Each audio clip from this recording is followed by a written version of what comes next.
This company used to make graphics cards for gamers. Today, they power the world's smartest machines. Governments depend on them. Tech giants can't replace them. And if NVIDIA stopped shipping tomorrow, AI progress would slam into a wall. This isn't hype. This is how NVIDIA quietly became the most powerful company in the world. This story isn't about luck. It's about a 30-year strategy, one insane software bet, and a move that turned NVIDIA from a chip company into the backbone of artificial intelligence. Stick with me, because once you see this, you'll understand why NVIDIA isn't just winning. They're untouchable. Let's rewind. It's 1993. Silicon Valley is packed with graphics startups. Nearly 90 companies are fighting to make PCs look better. NVIDIA is just another name. Small team, no guarantee they survive. But Jensen Huang had one belief. The CPU shouldn't do everything. Some problems are just different. Rendering graphics means doing millions of tiny calculations at the same time. CPUs hate that. But parallel chips? That's their playground. That insight led to something new. The GPU. Not just a faster chip,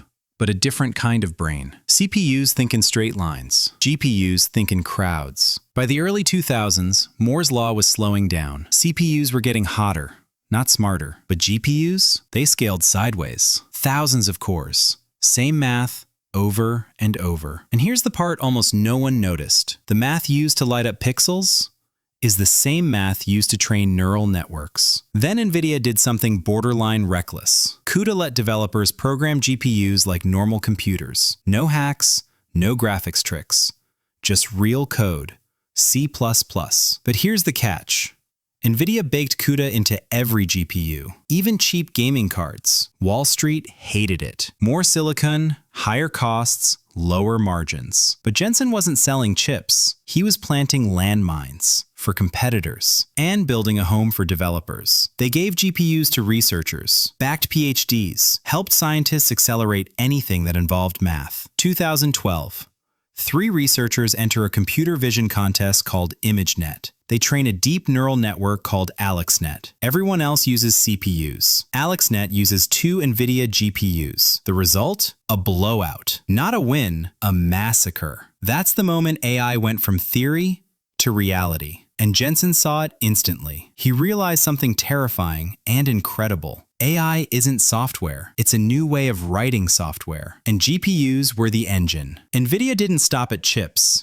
They moved up the stack. They built full AI supercomputers, plug-and-play boxes for intelligence. If you wanted to train serious AI, NVIDIA wasn't optional. Then came Blackwell. This isn't just a GPU. It's a data center pretending to be one chip. 208 billion transistors, FP4 precision, 2 monster GPUs fused together. And then, NVIDIA went nuclear. 72 GPUs, 36 CPUs, 1 rack.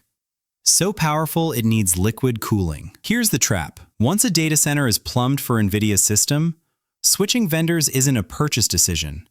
It's a construction project. People think NVIDIA's moat is hardware. It's not. It's CUDA. Millions of engineers learn CUDA. AI libraries optimize for CUDA first. Performance looks better on NVIDIA chips, so companies buy NVIDIA, which funds more R&D, which improves CUDA. That's a flywheel you don't break with cheaper chips. Then NVIDIA packaged AI itself with ready-to-deploy models called NIMs. No PhD required. Just download, deploy, and pay. Yes, there are threats. Cloud giants are building custom chips. Governments are fighting chip wars. Open source tools want to replace CUDA. But here's the reality. Replacing NVIDIA means replacing software, talent, infrastructure, and 10 years of muscle memory. That's not disruption. That's a decade-long siege. NVIDIA didn't win because they were fastest.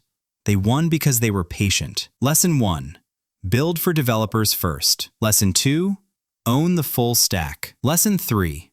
Make switching so painful, competitors don't even try. As long as the world wants intelligence, NVIDIA sells the shovels. And right now, the gold rush is just getting started. If you want more real business case studies like this, not hype, not motivation, but how power is actually built, hit subscribe.